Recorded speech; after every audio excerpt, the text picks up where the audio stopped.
Oui. C'est encore plus difficile parce que la discussion se fait de plus en plus serrée. Mais là, je crois aussi, on touche de manière plus visible à d'étranges malentendus, mais qui ne sont pas étranges, qui sont tout à fait normaux. L'étrangeté du malentendu fait partie de l'exercice de la philosophie. Sinon, on se demande comment même il pourrait y avoir philosophie. Alors, c'est étrange parce que moi, tout ce que je viens d'entendre, si je le comprends bien, si je le traduis pour moi, je suis absolument d'accord. En gros. Sauf peut-être, alors sur des mots, c'est une question de mots. Sur des mots, ce peuvent être cacciari, sauf sur peut-être le mot icône. Je sais, en effet, que vous avez travaillé sur l'icône, il y a même, au moins certains, des textes qui sont traduits en français que j'ai alors, laissons peut-être le retour sur l'action de icône. Qu'est-ce que vous désignez alors par icône? Bon, laissons cela, de même que alors, là, ce qui m'étonne beaucoup chez vous, c'est que vous disiez que Kant a déjà conclu qu'on ne pouvait pas se servir de la liberté. Non, il dit pas ça dans la réponse. La liberté est la clé de voûte du système entier de la raison pure, tant théorique que pratique. Allez-y. C'est une citation, littérale.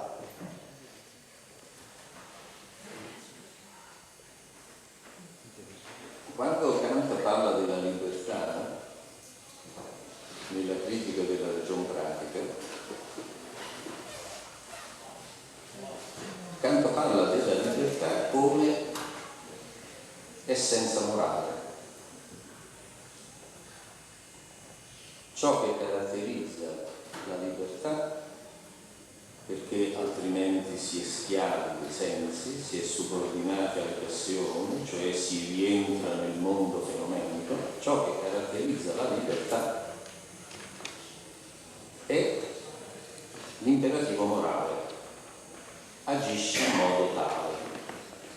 Domanda: a chi si rivolge l'imperativo morale?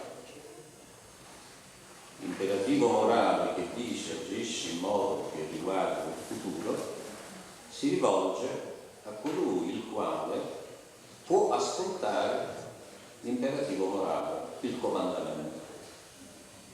Chi può ascoltare il comandamento morale? L'uomo che è preso dai sensi? L'uomo che è preso dalla furia delle passioni? No, l'uomo che è già morale. L'imperativo morale si rivolge a chi? All'ente razionale.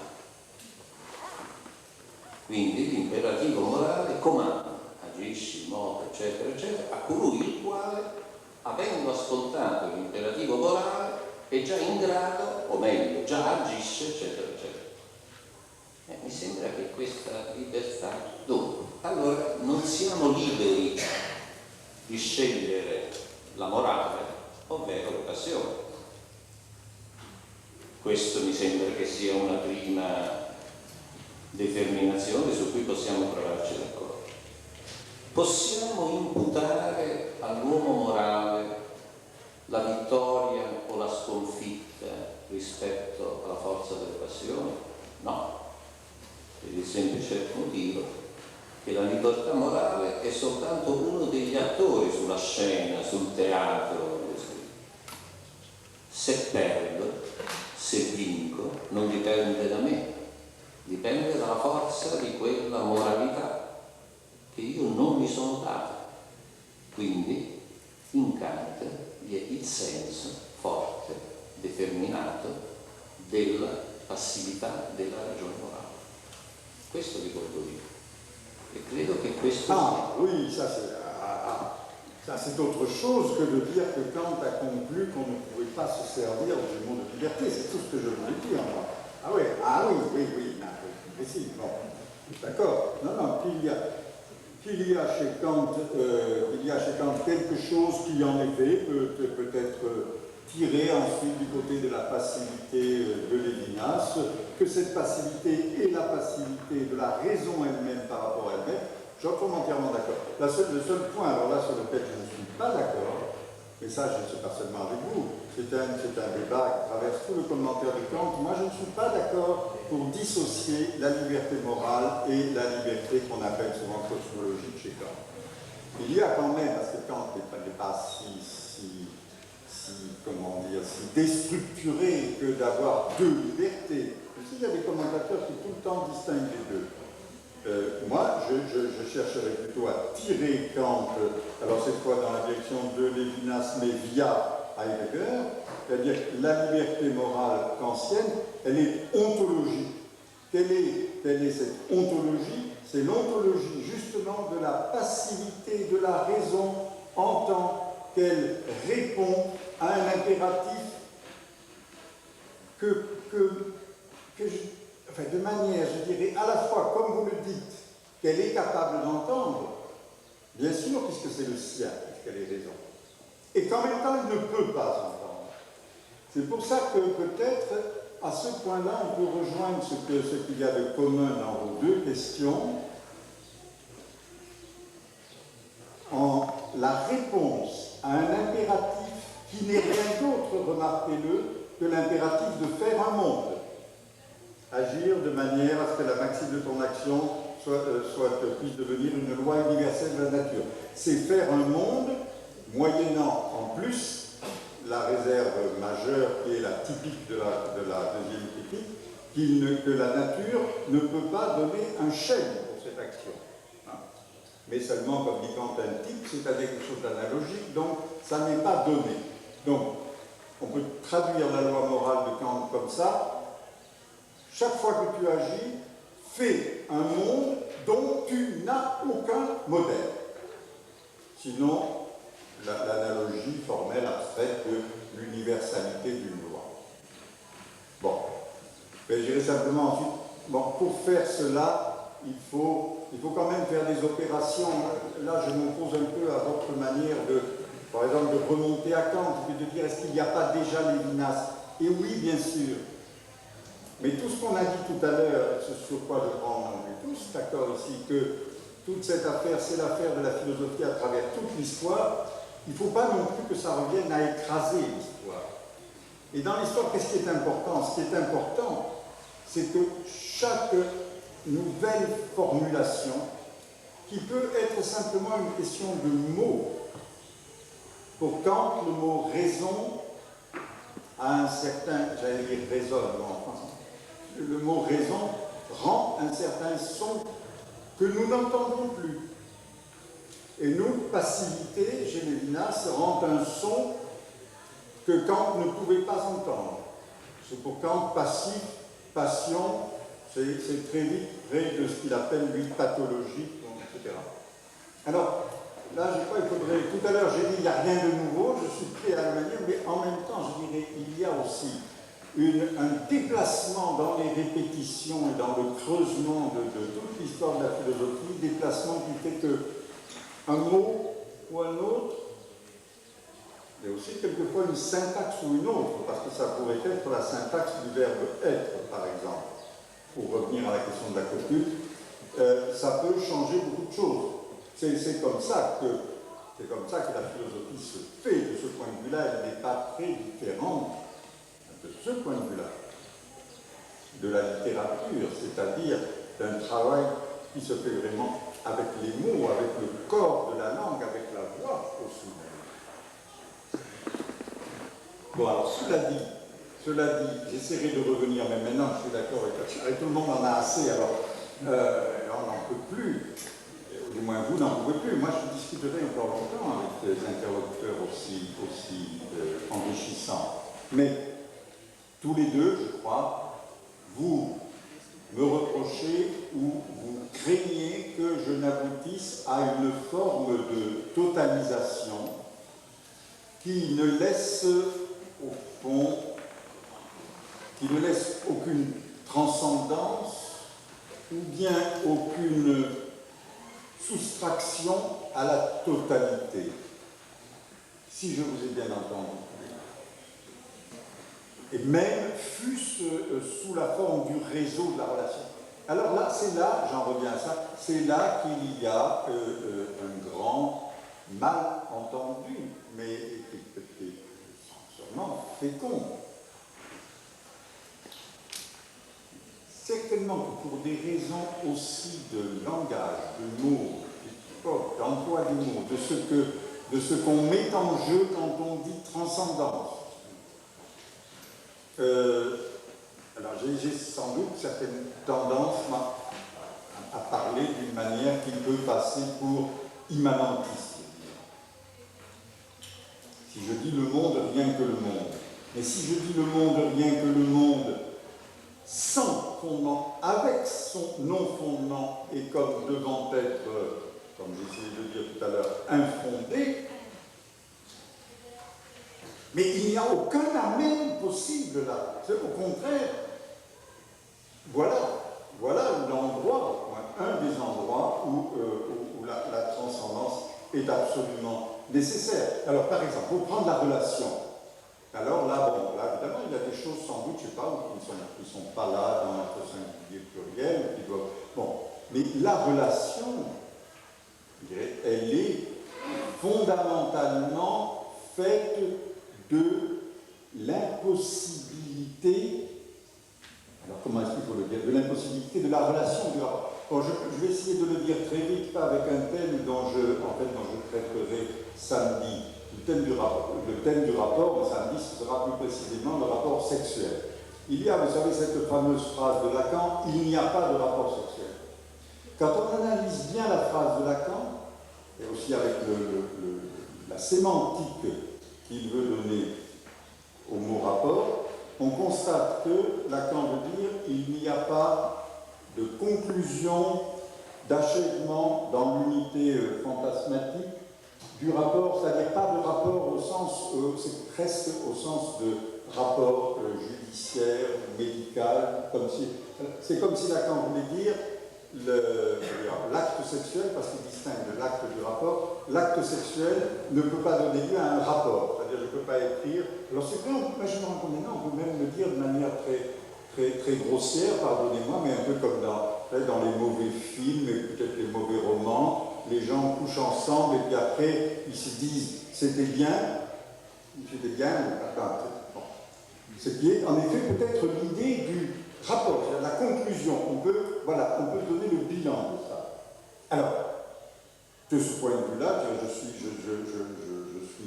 un peu, comment dire, je m'oppose un peu à la provocation que fait Lacan parce que ça brouille les choses avec sa phrase. Mais dans le fond de la phrase, si Lacan veut dire, bien entendu, il y a de l'acte sexuel et cet acte suppose, comme sa présupposition la plus fondamentale, qui en même temps, justement, ne peut même pas être présupposée, suppose donc que ça n'aboutit pas à une unité supérieure. Alors, oui, d'accord, mais ça, au fond, c'est l'essence de la relation, c'est l'essence du rapport. Et simplement, ce qui me frappe, c'est que le rapport, la relation, comme on voudra l'appeler, et le rapport, la relation, est sans doute ce qui, malgré tout, à travers toute la tradition occidentale, philosophique, et peut-être surtout du côté le plus déthéologisé de la philosophie, parce qu'il y a justement la théologie, je peux dire, de la relation, la relation, donc, reste ce que la philosophie a eu peut-être le plus de mal à penser, dans la mesure où elle est précisément faite d'une impossibilité constitutive. Donc, alors là, moi je suis d'accord avec vous et avec Michelo. En effet, dit dans ces termes-là, le possible n'est pas l'instance de l'être, il serait simplement en attente de son effectuation, mais qui aurait dans cette attente sa propre consistance. Non, le possible, en tant que possible, doit être impossible, doit avoir à faire avec l'impossible. Là, on est en train, d'une certaine façon, de refaire du Derrida, je dirais. Le possible est forcément impossible, la promesse doit forcément ne pas être, enfin pouvoir ne pas être tenue, c'est une forme très proche d'ailleurs, bon, etc. C'est une sorte de syntaxe de rhétorique très repérable comme ça et très récurrente chez Derrida. Mais oui, bien sûr. Et alors là, pour ce qui est de la copule, je dirais, moi je m'insurge au nom au moins de Aristote, de Hegel et de Heidegger. Vous me dites, être est être, et voilà, c'est fini, vous avez tout bouclé, mais oui, mais et que veut dire la copule? Ou bien comme copule, rappelez Hegel dit la copule privée d'esprit. Donc il n'y a rien dans être égale être. Et c'est quand même cette privation d'esprit, dans les termes de Hegel, qui donne le coup d'envoi de la dialectique. Donc, je dirais, le principe de non-contradiction lui-même, le principe d'identité, le A et A, il demande encore, dès qu'on le porte sur le terrain ontologique, à se demander en effet ce que l'être est. Et à ce moment-là, on ne peut pas se contenter de dire l'être est l'être. Surtout pas. Ou bien en disant l'être est être, on dit rien. Hegel d'une certaine manière, Heidegger d'une autre. Ou bien on dit beaucoup de choses. Paul Lacoste les détails, vous le savez, sans doute encore mieux que moi. Alors donc, je dirais, dans l'affirmation de l'être, tout simplement, dans l'affirmation que l'être est et qu'il est l'être, on a, en sorte simultanément, on a le rien, la multiplicité irréductible des... Oui, j'ai dit pour la cause des détails, pardon, trop vite, pour ceux qui le savent. C'est la formule que dit Aristote, l'être se dit de multiples manières. Et il n'y a pas un sens, et l'être n'est pas une catégorie. Et finalement, Heidegger, on en vient là, la pensée de Heidegger que l'être n'est pas, s'accompagne chez Heidegger aussi de cette proposition de syntaxe impossible qui est dite dans, en tout cas pour ce que je sais, c'est dit dans Vasistas et Philosophie, dans Qu'est-ce que la philosophie, où Heidegger dit il faudrait entendre le verbe être avec une valeur transitive. Alors là-dessus, c'est-à-dire l'être est au sens où je pourrais dire l'être produit, l'être fond, n'importe quoi de transitif, ou l'être mange, ou l'être... Non. Donc, il faudrait pouvoir dire l'être est l'existant, et que le verbe être, là, ne soit pas du tout une copule, mais soit une opération transitive. Ce qui est impossible dans la langue, dans toute langue où il y a le verbe être. Et d'ailleurs, je trouve qu'à cet endroit-là, le texte de Heidegger s'affaiblit un tout petit peu parce qu'il dit, mais prends un exemple quand même de transitivité, et il dit l'être recueille l'état. Oui, mais c'est encore trop. C'est encore une transitivité. Non, il veut dire une transitivité qui serait sans sujet et par conséquent une transitivité. Bon. Moi, je dirais simplement ceci. Ce qu'il propose, c'est justement, dans l'impossible même de la langue, ce qui peut-être du coup touche de très près à la poésie, par exemple, c'est une manière de penser comment l'existence est nécessairement transie. Mais je ne sais pas si on dit ça en italien, comme on dit en français, être transi de froid, c'est-à-dire saisi, traversé, ou transi d'amour, transi par un pathos ou un affect quelconque. Donc, à ce moment-là, enfin, vous voyez, là, je dirais à l'un et à l'autre, parce qu'il me semble que ce que je dis là, même si on ne peut pas le développer, ça renvoie aussi à ce que vous dites de l'icône, c'est que oui, je serais assez tenté, au moins là maintenant, d'essayer de le dire comme ça. Ce qui est en question dans la transcendance que vous craignez de voir monter, et à laquelle je vous assure, je j'essaie d'être le plus attentif possible. Ce qui serait en question pour moi, ce serait une transcendance, en effet, de l'ordre d'un être affecté, d'un être transi, d'une passivité, donc, en effet. Donc il n'y a pas de totalisation de tous les singuliers qui sont en relation, mais la relation les transit tous de sa propre impossibilité. Et cette formule contournée, difficile, ne revient d'une certaine manière à rien d'autre qu'à parler de ce que fait le langage, qui circule entre tous, mais qui justement ne peut s'arrêter sur aucune communication d'une signification donnée, le langage, et derrière ou avec le langage, l'affect en général. C'est peut-être ça qui manque ici, c'est de suffisamment penser ceci qu'il n'y a aucun être avec qui n'ait lieu aussi dans l'affect, si minime soit-il. Et donc, être avec, ça affecte tout de suite les existants. Et ça affecte, ça peut être rien du tout, c'est la passion terrible, c'est l'amour, c'est la haine, mais ça affecte. Donc la relation ne laisse rien intact, et pourtant la relation elle-même n'est rien, et le rien, qui rend possible cette affection. Bon, mais alors je m'arrête là-dessus. À moins que vous me disiez, non, ça ne va pas, il faut encore...